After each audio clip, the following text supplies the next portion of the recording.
What's up, YouTube, Twitch, and Facebook? You know, today I kind of been chilling. I actually was playing a lot of the Spider-Man missions, and I didn't go to the gym. Kind of enjoyed my last day of my mini vacation. Took Friday and Thursday off. Really chilled and relaxed. I kind of did some washing, but kind of not ready. Went to the laundromat, put the shit in the machine, came home, set for 30 minutes longer than what I was supposed to. Went back, put the shit in the machine, watched a couple of videos, and I was just really spending time making sure I take care of myself because we live in a world now where you're told, shit, you gotta keep moving, keep moving, keep moving. We live in a world that's based on this principle of fucking constant, always excelling, always having to have a growth, always having to. And times like this, I did feel bad about. It was some times where I felt bad about, you know, not taking the time that I needed to from work just to get myself together. But the more and more I look at what happens in corporate America, the more and more I look and delve into the history of certain shit, I don't feel bad. I feel bad about the people that the extra work gets put on. I do because it's just one of those things where we can't stand together even if we need to.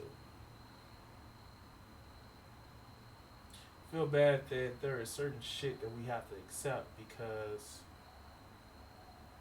quite frankly, we can't see past ourselves to try to make it different. And that's what I kind of want to do.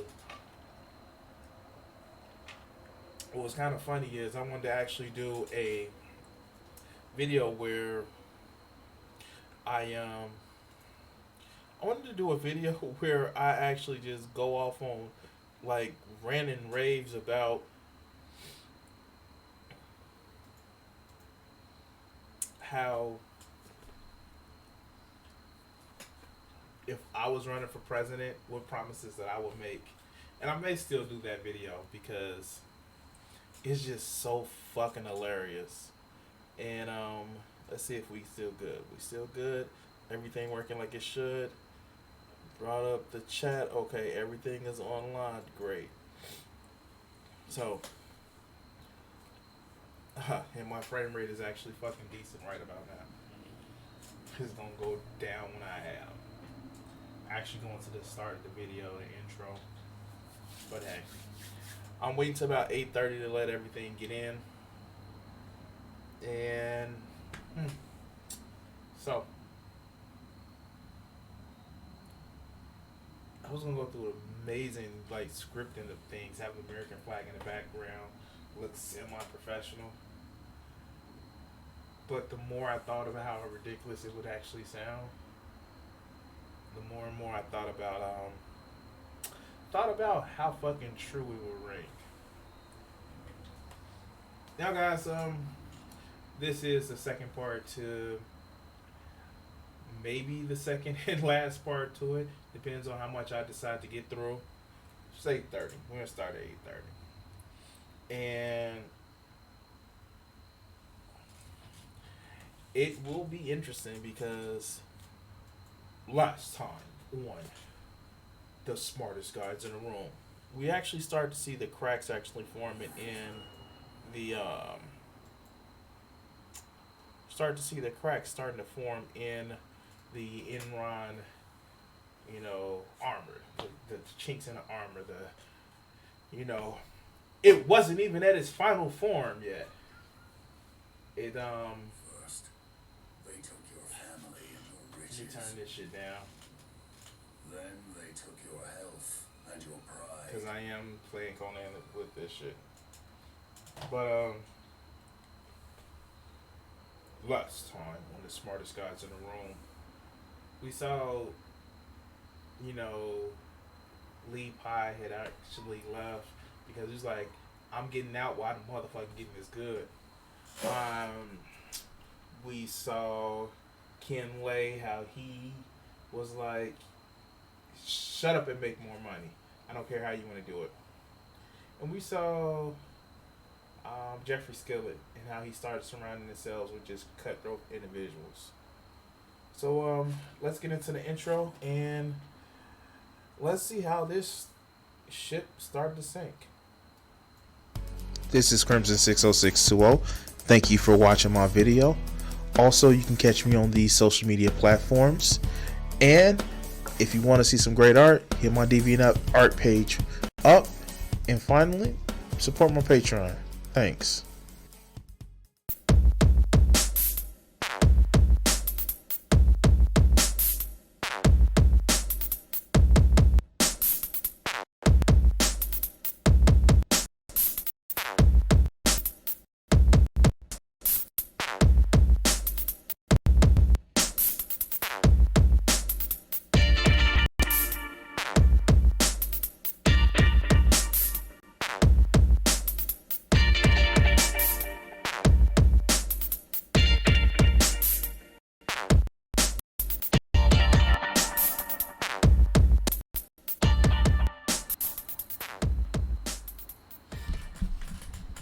All right, guys. All right. Thank everybody who's watching, and let's bring up this chat.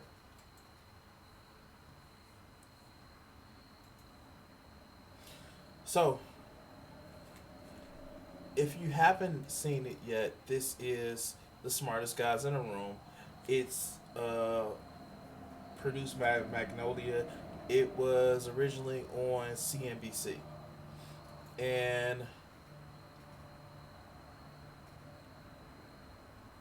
no, I'm not the guy from the Disney Channel.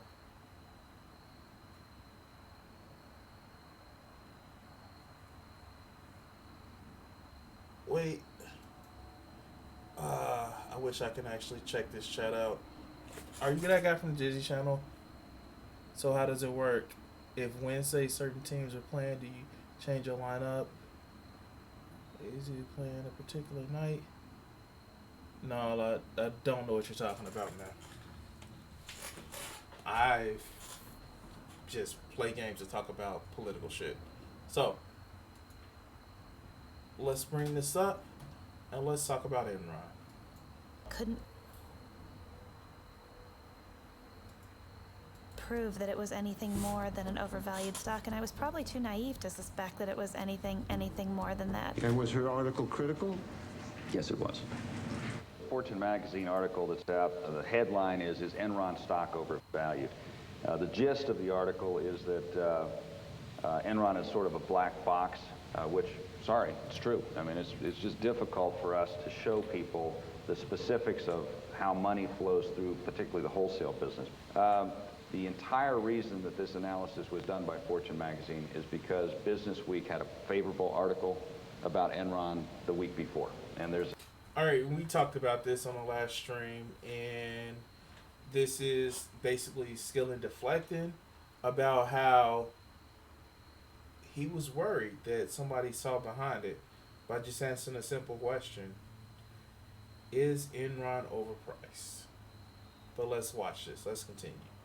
There's competition that the news magazines have, where one says something good, the other one has to come and find something bad. So I think that was kind of the genesis of it. So the criticism, I think, is kind of ridiculous. When Bethany McLean at Fortune started analyzing cash flows, and she had this wonderful article saying, take a look at first quarter, second quarter, third quarter, and end of year cash flows. There's a reason she didn't invest in Enron, because the financials didn't make sense. But you have to be willing to say that the emperor doesn't have any clothes, and this emperor was pretty powerful. We are going to unveil this morning a new corporate vision. Okay, you ready? 1, 2, 3. How's this? So, let me see if I can actually skip ahead because I forgot where I was. think I was right here. Investors, it looked like cash was coming in the door. No. Prop up Enron. Enron was becoming a financial fantasy There we go. land. There we go. Enron essentially was losing money on a cash basis year after year, and yet it was reporting profits. So it was defying the laws of financial gravity. And So what Enron was actually doing, they were placing stupid bets places, and they were losing money from the bets. But some miraculous way, they were finding profits. So let's see how they did this. And this is one of the interesting things when I first watched the movie. But let's go. the way it was doing it was with something called structured finance. And the maestro of all that at Enron was Andy Fastow. Andy was very young. He was hired by Jeff Skilling probably before he was even 30. And he idolized Jeff Skilling, and he certainly wanted to please the boss. To please the boss, Fastow had to figure out a way to keep the stock price up by hiding the fact that Enron was $30 billion in debt. People pressured by the need to keep the stock price up begin to cheat a little bit, but then the next quarter comes along and you have to cheat a little more to do the new cheating to make up for the old cheating. And before long, you've created a momentum that now you can't stop. So where have we heard this before? I know, with Madoff. This is the same shit Madoff was doing. And quite literally, he had to keep the motherfucking money in. This is some of the shit that you saw with Farmer Boy, Martin Shkreli. They couldn't actually keep... They kept having to lie and hide shit. And lie and hide shit in order to make sure that people wouldn't find out that the House of Cards were a house of cards. And, you know, what happened in a lot of cases is people lost. People lost a lot of fucking money. And this is one of the examples of how that was happening. But let's continue. Fastow created hundreds of special companies to perform a magic trick. Prop up Enron's stock by making its debt disappear. To outside investors, it looked like cash was coming in the door. In fact, Enron was just stashing its debt in Fastow's companies where investors couldn't see it. It was black magic.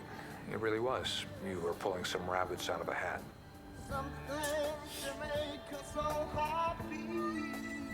They could bury debt, they could bury losses. Many of the companies had exotic names: Jedi, Chuko, Raptors. LJM was Fastow's most ambitious creation.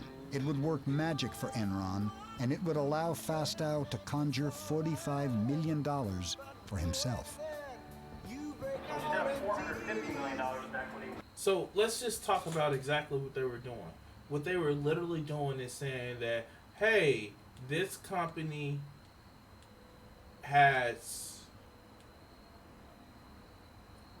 we have a loss on this particular business, but this company bought our debt. And because they bought our debt, and these weren't real companies, these were companies that were just created to hold the fucking debt by them. So they created a fake sham company in order to hold their debt. And if it wasn't so tragic the way people lost their jobs and shit like that, and lost their homes and lost their retirement and lost their pension and just lost their livelihood, it would be a masterful work of genius. But not only did these motherfuckers not care that people lost so much, they actively encouraged the shit. Like, they literally actively encourage being so fucking dishonest and profited from it. What the fuck? There goes my monetization. But let's continue. Andy, in many ways, was someone we all knew didn't have a strong moral compass. It's almost like Jeff Skilling said, okay, we're hitting some troubled times. Let's set up Andy so we can fill the earnings holes when we need to, knowing that Andy would probably skim a little bit off each transaction for himself. There's a body heat kind of angle to this, you know, where Skilling is Kathleen Turner and Andy is William Hurt. You know, in the end, he got suckered into helping all the executives meet their earnings. What I wish, in retrospect, I wish I'd never heard of LJM. Is it your contention that you knew of it and it was appropriate? Arthur. So, he created the fucking Fall Guy. Yeah, ironically, that's kind of like what Trump is doing with Rudy Giuliani, creating the Fall Guy. It's like, oh yeah, this is a great person, and damn, this motherfucker is just shit. Okay. Wow. This thing is horrible. The undead monstrosity is fucking horrible. Oh well, you know. But let's fucking continue. Lawyers had taken a very hard look at this structure and they believed it was appropriate. But if the theory is that Fastow went rogue somewhere deep in the jungles of Enron and was the sole agent of the apocalypse, I just don't buy it. Skilling, Lay, and the Enron board had signed off on Fastow's LJM funds. They saw the benefits of letting Fastow do deals with himself. It is in Enron's best interest because Enron needs the capital, number one. In a secret. And it's like they knew some of the shit that they were getting into. And they was like, oh well. Oh fucking well. You know.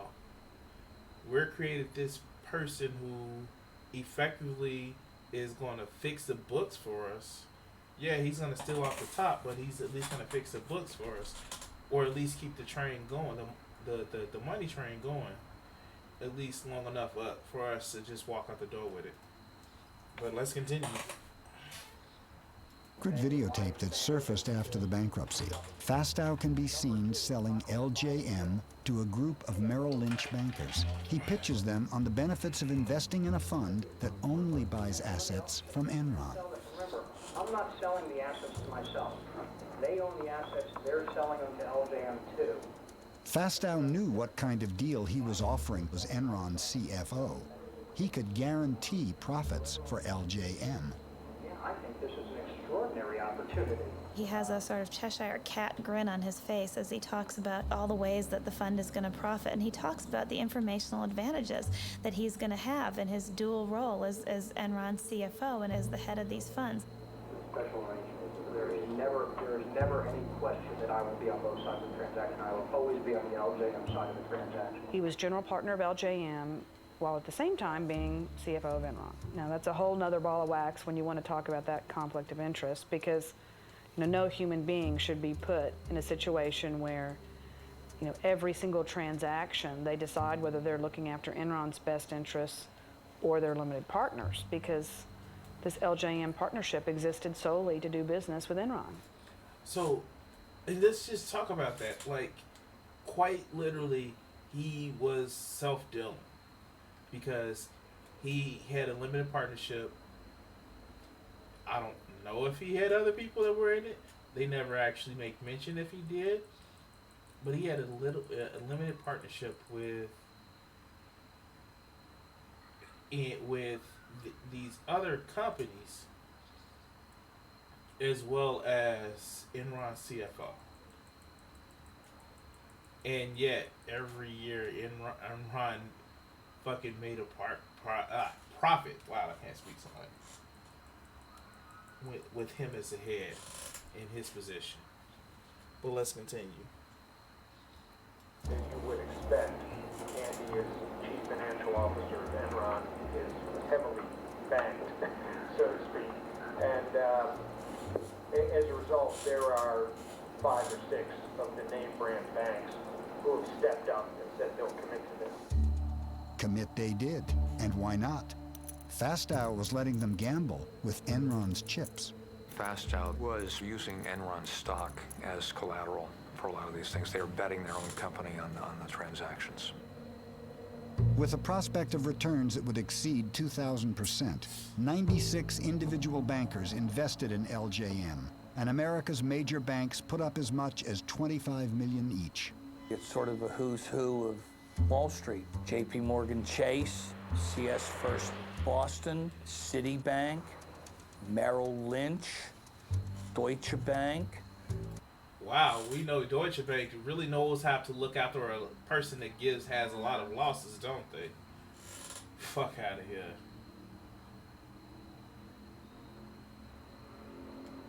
But yeah, no, this is just alarming to say the least. Like, not only let's just talk about some of the steps that Enron has already taken since we've gone over this, right? So they've not only like propped up their earnings by just falsely just reporting shit, falsely reporting no losses, doing deals after deals where they gambled away different amounts of money, making just like, then they start using the company as collateral to make money. And this is the shit that you see with late stage cap.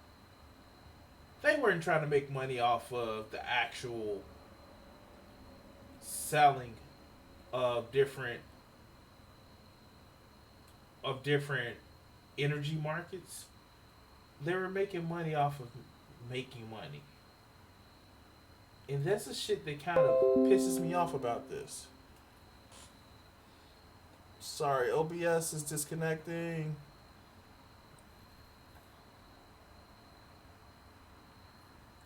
Shit.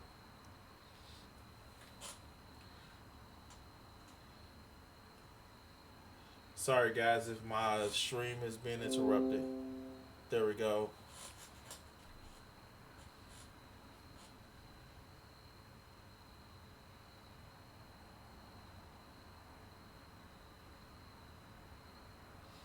Sorry about that. My stream got disconnected. But let's continue. These are some of the premier investment banks in the world.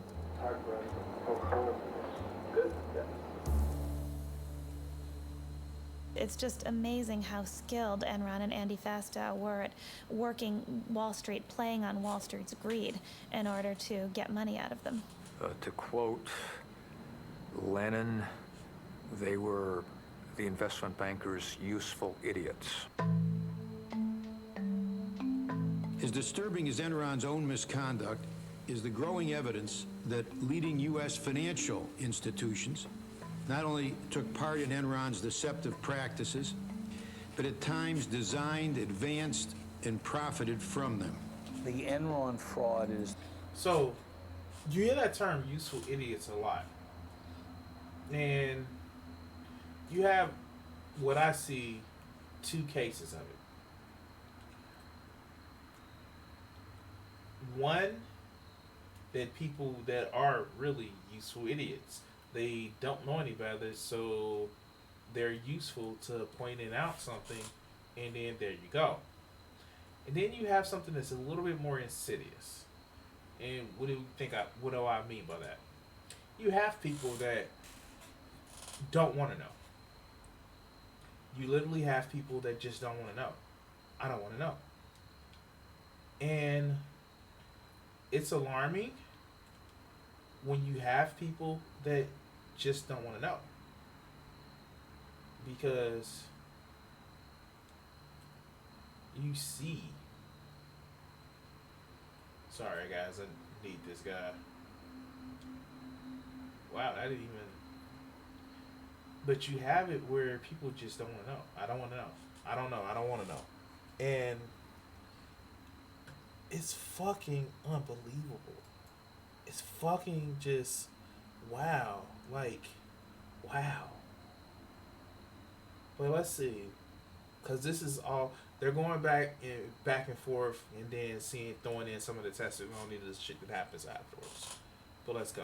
The story of synergistic corruption. There are supposed to be checks and balances in the system. The lawyers are supposed to say no. The accountants are supposed to say no. The bankers are supposed to say no, but no one who was supposed to say no said no. They all took their share of the money from the fraud and put it in their pockets. Enron paid its advisors well. In 2001, the accounting firm Arthur Anderson received $1 million a week. Enron's law firm, Vinson & Elkins, did nearly as well. Everyone had their hand out at the table. They were all being paid, and as long as Enron continued, they received their fees. They were a part of the process. So it's hard now to say, oh, we didn't know anything. Had we known then what we know now about Enron's practices, we would not have engaged in these transactions with Enron. The facts that we now have come to... Bullshit. I'm calling bullshit. Because if they would have known, they would have tried to get ahead of the losses. Yes, that part is true.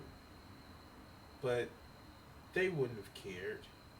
They only would have cared that they would have lost money. That's the only thing they would have cared about. That's the only thing that would have mattered to them. That they lost money.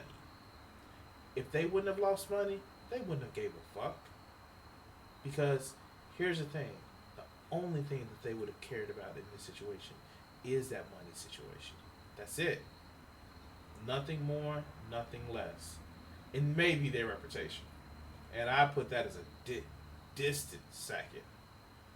Money first, maybe reputation second. But let's continue.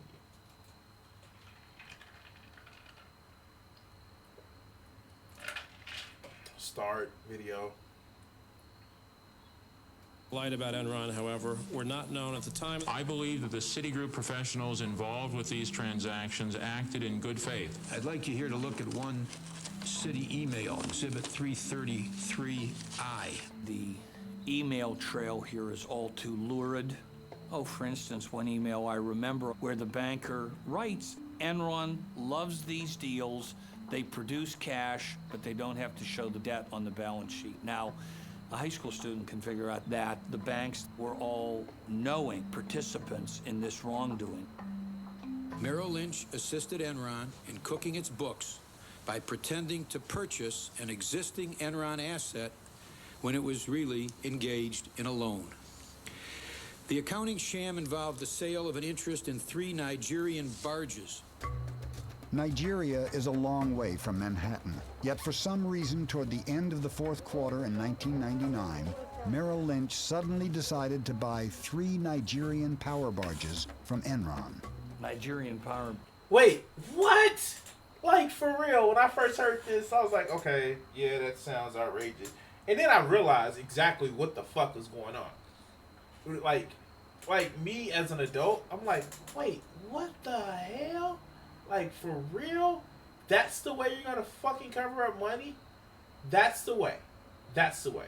Oh, we're gonna buy some Nigerian barges. Wait, what now?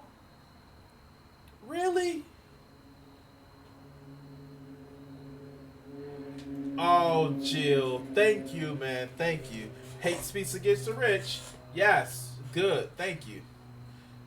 But, damn it, let's hear this story. Barges have nothing to do with Merrill Lynch's business. It was a blatantly illegal transaction. It was just taking the barges, getting them off Enron's books, having Merrill Lynch, if you will, warehouse them for 5 months, and then buying them back.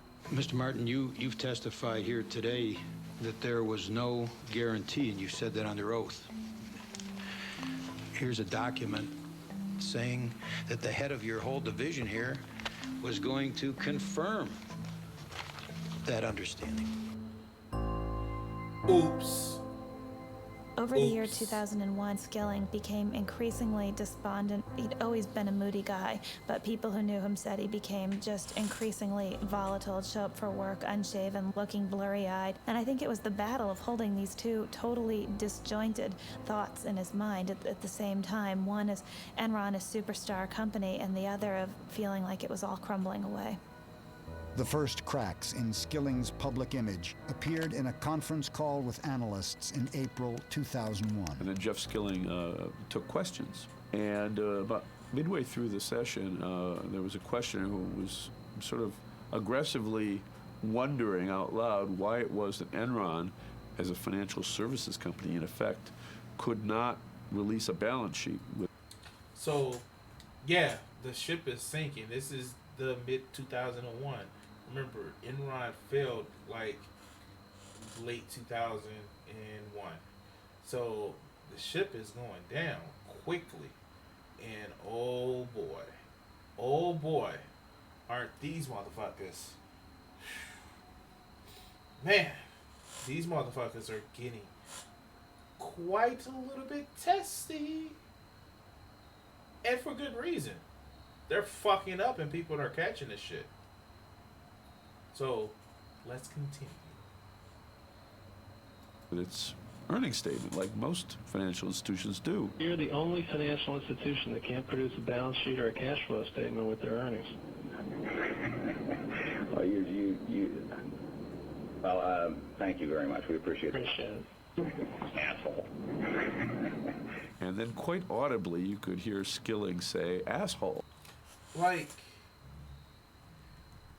dude, we know you fucking up.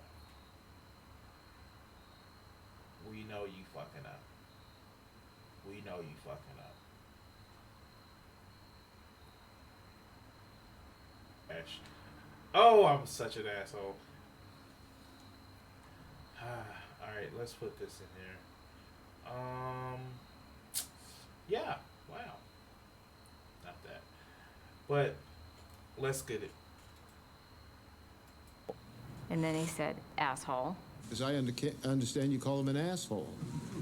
And this just caused unbelievable amounts of consternation all across Wall Street because people thought a Fortune 500 CEO losing it like this, publicly calling an investor an asshole. If I could go back and redo things, I would not now have used the term that I used. Mark Palmer, Enron's chief PR guy, even ran a note up to Skilling telling him to apologize, and he just took the piece of paper and tucked it under the pile of papers on his desk, and afterwards Enron's traders, who had erupted in cheers. Shit, OBS, what are you doing for me today, man? What are you doing? What are you doing, man? I'm sorry, guys, if, yeah, OBS is really killing it tonight. Like, I'm trying to stay connected, and it looks as if it's going up and down.